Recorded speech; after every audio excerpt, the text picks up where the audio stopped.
This question will be postponed. For what purpose does the gentleman from California seek recognition? Mr. Speaker, I move that the House suspend the rules and pass H.R. 1232 as amended. The clerk will report the title of the bill. H.R. 1232, a bill to amend Titles 40, 41, and 44 United States Code to eliminate duplication and waste in information technology acquisition and management. Pursuant to the rule, the gentleman from California, Mr. Issa, and the gentleman from Maryland, Mr. Cummings, each will control 20 minutes. The chair recognizes the gentleman from California.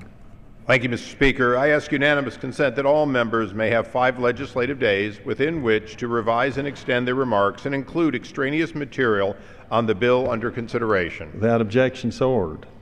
Mr. Speaker, I yield myself such time as it may consume. This bill, the Federal IT Acquisition Reform Act, or FITARA, is a slightly modified version of the one that left committee. It was changed only with my co-sponsors' concurrence in order to make it more likely to easily pass both bodies. This is, in fact, substantially the same bill as amended as the full House voted last year to incorporate in the House version of the Defense Authorization Bill. H.R. 1232 reforms government-wide the process in which the government annually acquires and employs roughly $81 billion of federal information technology.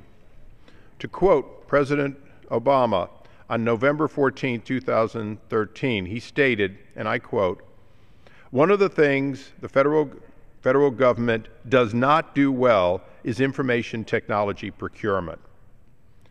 Now that was profound because in the 5th year of this presidency, it is very clear that the President has realized that this is a monumental task, not one inherited by him, not one created by him.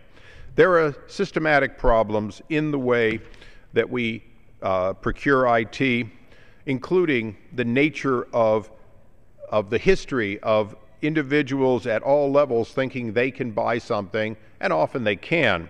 But too often, our committee sees and reviews billion-dollar write-offs of IT programs in which you cannot find out who was in charge, you cannot find out how they went on so long, and its hardest thing to find out is why they don't work at the end of $1 billion worth of in and out of house production.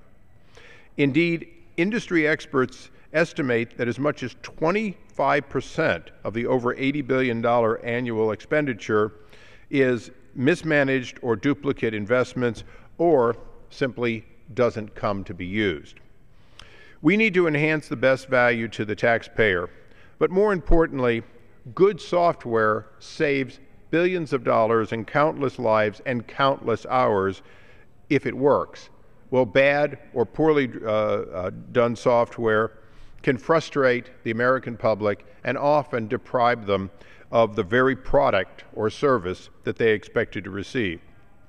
When this bill was originally envisioned, written, and passed out of our committee, no one had heard of healthcare.gov website.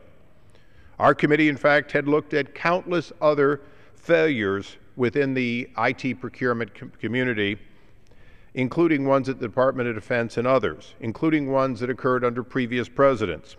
And we had determined that there were a number of areas, along with Mr. Conley, had determined there were a number of areas in which we needed to make fundamental change. So although the American people can certainly see the launch of healthcare.gov as a poster child for not done on time, not perhaps done on a budget we would be proud of, and certainly something in which you could not find the responsible parties even when you called them before your committee, let us make this clear. This bill is not about one failure. It's about a government-wide, long-standing failure that predates this administration. Among the things that FITARA will do is it will create a clear line of responsibility, authority, and accountability over IT investments and management decisions by empowering agencies' CIOs, creating an operational framework to dramatically enhance government's ability to procure common sense and commonly used IT faster, cheaper, and smarter, and strengthen the IT acquisition workforce, and I want to reiterate this. This is the federal IT acquisition force. There can be no better investment than to make sure the people who you trust the most for procuring IT, both from a standpoint of functionality and security, be a well-trained workforce, and that is part of what we want to make sure we have. FITARA accelerates and consolidates and optimizes the organization of government's proliferating data centers, something that my colleague from Virginia has worked on tirelessly. It increases the transparency of IT investment scorecards by requiring 80% of government-wide IT spending be covered by public websites called IT dashboards. And it ensures procurement decisions give due consideration to all technologies, including open source. I might note that for $677 million that initially was spent on healthcare.gov, some of the areas in which the code worked was proven open source technology that was made available. Excuse me. The discussion draft of this bill was first posted by our committee on its website 18 months ago.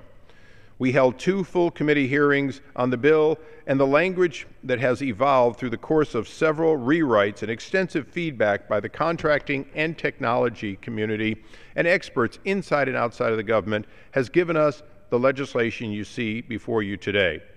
This is a significant and timely reform that enhances both defense and non-defense procurement, and I urge all members to support the bill and reserve the balance of my time.